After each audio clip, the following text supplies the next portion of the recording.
Bien, nous allons parler un petit peu de perspective. Ici, on va s'intéresser à la position du photographe dans une prise de vue. Cela va vous donner des indications sur le placement des éléments, notamment le placement des personnages. Donc on va commencer par le cas le plus classique, c'est-à-dire le photographe se tient debout avec son appareil au niveau des yeux et bien à l'horizontale. Dans ce cas, l'horizon se trouve au centre de l'image. Et en général, hein, l'horizon se trouve au niveau des yeux. Voilà, c'est là que se place la ligne d'horizon. Dans ce cas, les personnes de la même taille que vous auront le niveau des yeux au même niveau que l'horizon aussi, peu importe leur placement en perspective, c'est-à-dire dans l'espace. Ok, donc évidemment, ici j'ai une personne qui est plus grande que moi, sa tête apparaîtra au-dessus de l'horizon.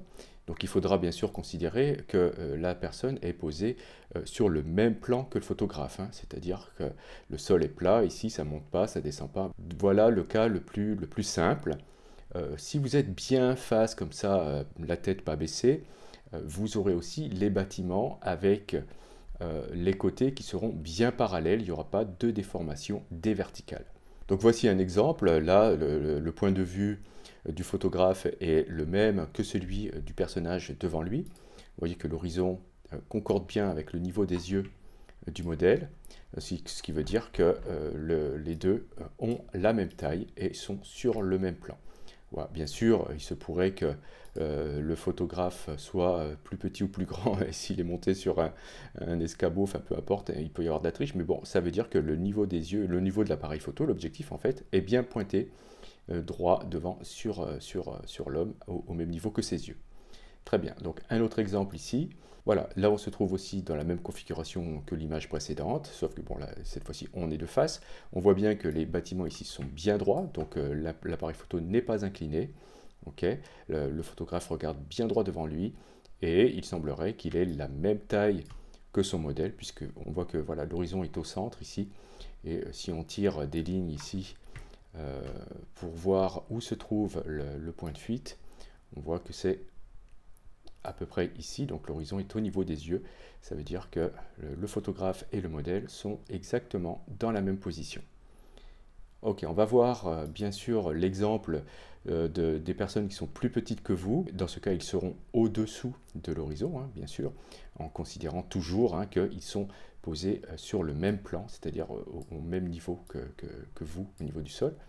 Ok, voilà. Donc voici un exemple. On voit bien ici que les yeux du modèle sont au centre de l'image. Donc on peut estimer que le photographe et le modèle ont la même taille et la photo donc, a été prise à hauteur d'œil du modèle.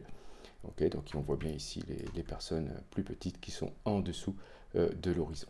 On va voir un autre cas de figure qui est lorsque vous avez la tête levée. Vous avez l'horizon qui est abaissé. Okay, et vous avez par contre, regardez, les personnes qui ont la même taille que vous ont toujours l'horizon au niveau des yeux. Okay. Par contre, un autre phénomène qui va apparaître, c'est ici, on va se retrouver avec des fuyantes. Les verticales ne seront plus parallèles. Alors on peut regarder des exemples. Par exemple ici, très clairement, on voit les bâtiments qui sont légèrement penchés comme ça. Okay, ça veut dire que le photographe, si on regarde les lignes ici, on va s'apercevoir que l'horizon est ici, à ce niveau-là, environ. On s'aperçoit que le photographe a sans doute à peu près la même taille que cette personne ici. Donc là, la personne est debout, la tête levée. Ok. Donc ensuite, on peut voir si vous avez la tête baissée. Alors, je vais dézoomer un peu. Voilà, si vous avez la tête baissée, eh ben, on va voir l'inverse, c'est-à-dire que bon, on aura toujours évidemment l'horizon au niveau des yeux des personnes qui ont la même taille que vous. Mais par contre, si vous avez un grand angle, vous allez avoir cette fois-ci les fuyantes dans l'autre sens au niveau des bâtiments et les personnages seront déformés aussi dans ce sens. Donc voici un exemple. Voilà, très clairement ici, on voit que l'horizon est plus haut. Ok, c'est le cas ici. Et vous avez bien sûr à ce niveau-là des déformations comme ceci, ce qui nous indique voilà, que le photographe était certainement debout devant la personne et tête baissée. Donc le photographe est là est clairement plus grand que le modèle.